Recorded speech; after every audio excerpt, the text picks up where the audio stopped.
Maryland, and I'm homeless.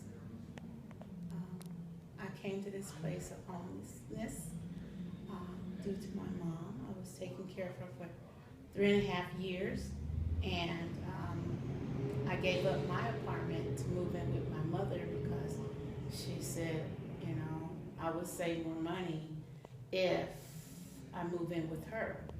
So I agreed to move in with her and gave up my apartment, and I took care of her.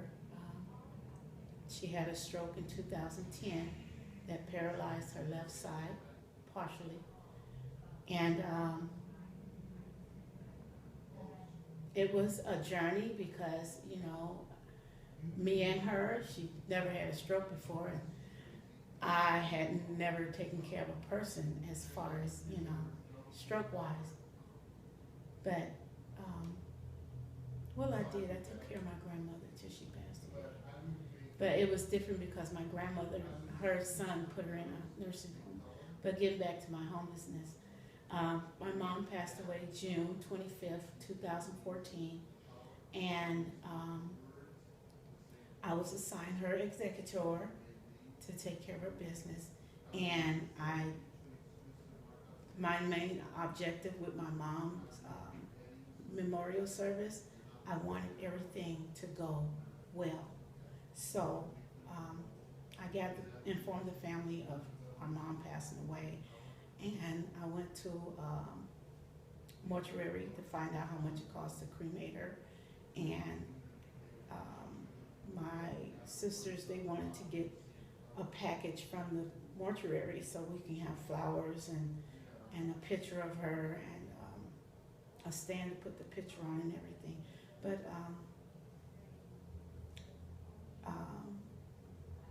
the majority of my sisters and brothers, which is six of us in all, they sent what they had, but 2 of us was unemployed, so they weren't looking for us, and that was my sister, my baby sister and I. So when it came to the funds for the cremation, we were short, and we had a deadline date, and that day was July 3rd, and my sister called me, one of my sisters called me on Wednesday, July the 2nd, to let me know that she could not give her part. And I'm like, okay, we short.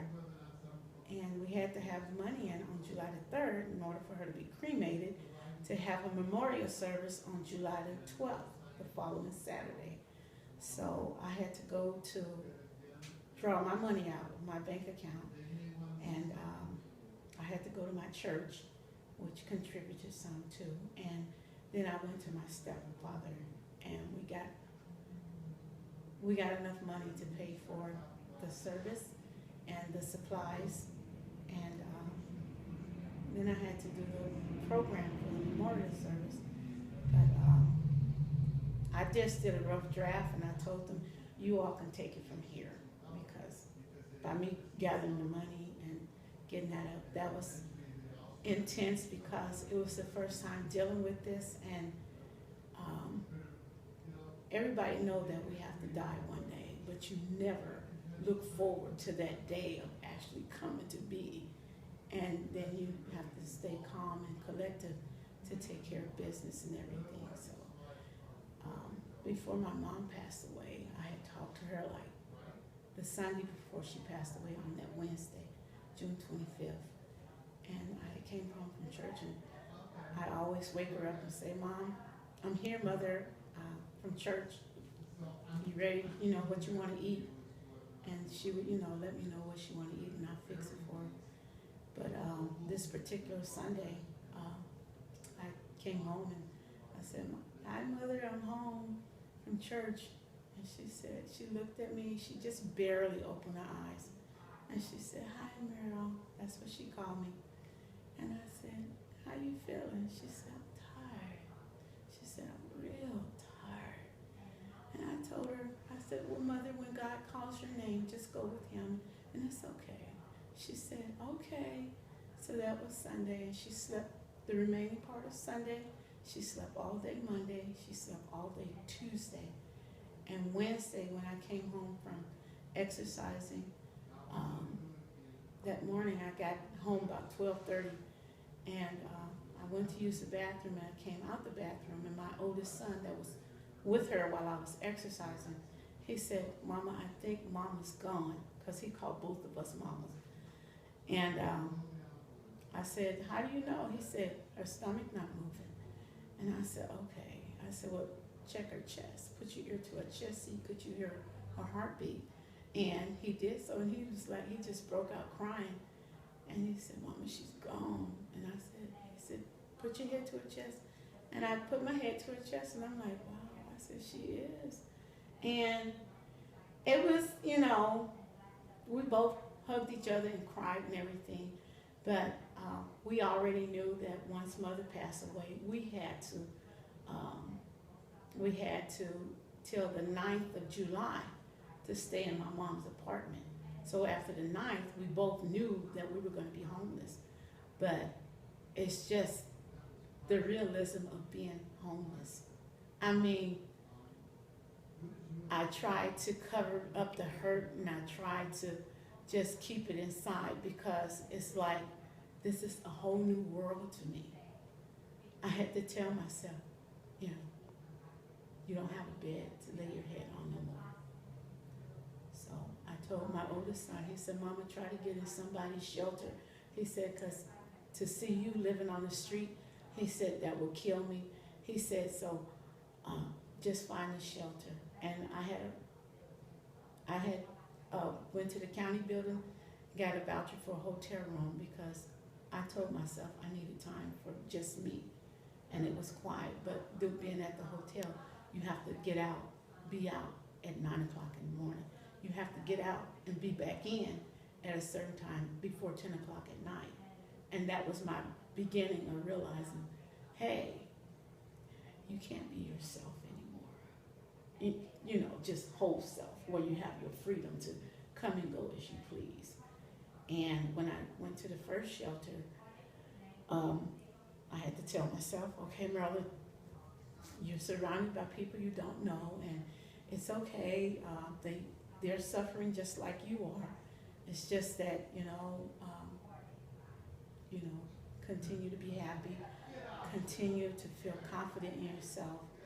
And I had to continue to go to church, because I'm like, Lord God, I need you so much now, because this is a new walk for me.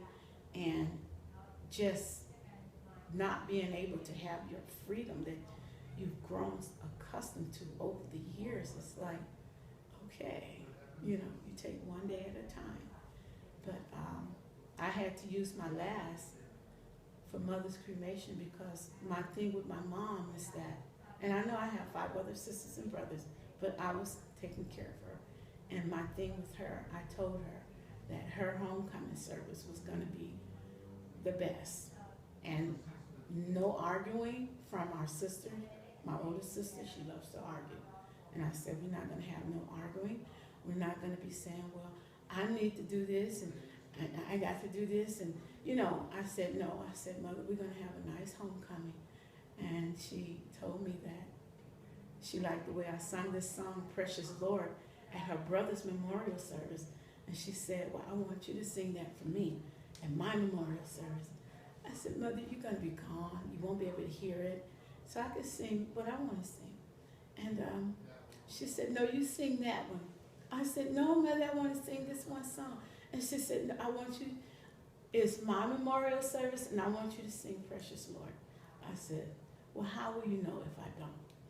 She said, God will let me know. She said, so you better sing it, But that was just our little argument. I was the one that ruffled her feathers, because I told her, if I don't agitate you, who's going to do it? Your other kids don't come over that much to agitate you. I said, so I got to keep you sharp. And that was our little, communication system that we had. But being in a women's shelter, and nothing's going the way you would like it to go. And so it's how just, are you feeling now? You're still in that women's shelter. I'm still in the women's shelter, And so how and do you I'm feel still when you're waiting to waking? get my unemployment money. I've been waiting for over a month and a half just to receive a check. And you have had jobs your entire adult life, basically? Yeah. And so I've now, worked since the age of 16. You know, at 16, you get your little job in high school for the summer job. I've been working, well, really before that, because I was raised in Mississippi, and I was chopping cotton at the age of 9, and I didn't know what I was doing because our mom moved us from California to Mississippi to be with her mom, and so she can go and get a job in Indiana and to provide for us. So when I was 9 years old, my grandfather took us to the cotton fields and just gave us a hoe, you know, to chop the weeds around. But I didn't know cotton from the weed. So my first day, I chopped down a whole mile of cotton, and I didn't even know I did something wrong. I thought I did good because everything was clear, and I'm like, oh, I did a good job.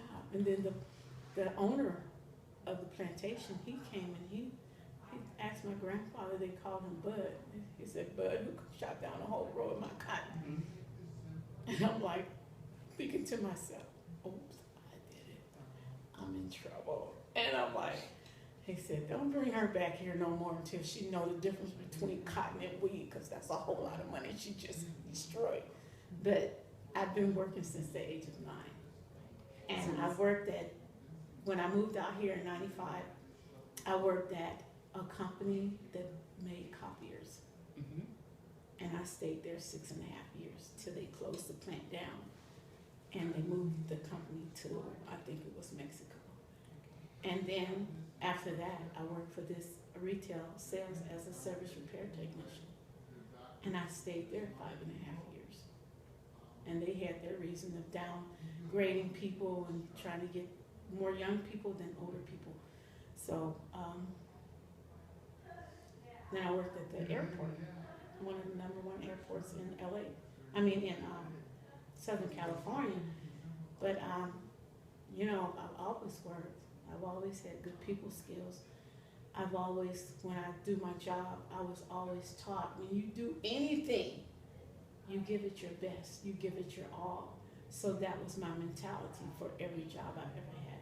So you told us this wonderful story, and you're a wonderful woman who has gone through so very much to help out her family, and you really were there cheerleading them on and keeping the family as a cohesive unit so that there wouldn't be any disagreements or anything that would, Agitation, yeah. yes, that would in any way detract from the sacredness of what you were trying to do. And Yeah. that's just such an incredible story. Thank When you. someone imagines someone homeless, I don't believe that never in their wildest dreams would they think that it would be somebody who has so much to give as you have given. Yeah. So Marilyn, But this is the hard part. It's my very first time ever. yes, I mean, I'm 58 years old, and I've always had my own place because our mom taught us never move in with nobody. Nothing beats like having your own. So that was my thing. And now it's like, well, what do you think, how do you think the world can help Marilyn get back on her feet? What would you like to see in place?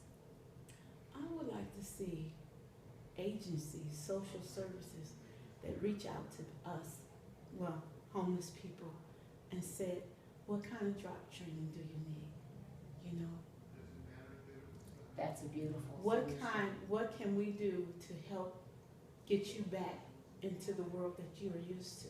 Because again, the stereotype for homelessness is we're drug addicted, we're alcoholics, or we're mentally ill. And so you have the perfect story because none of those things are pertinent to you. No. And you, I don't drink, I don't smoke, I don't do drugs. I believe in living life to the fullest. I've always been the fun type of person, like to go and enjoy yourself.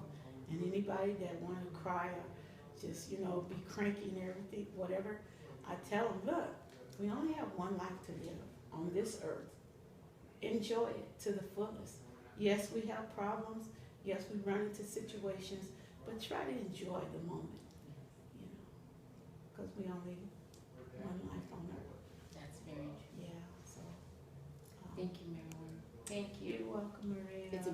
story, Thank you so much. and you're a wonderful person. Thank you. You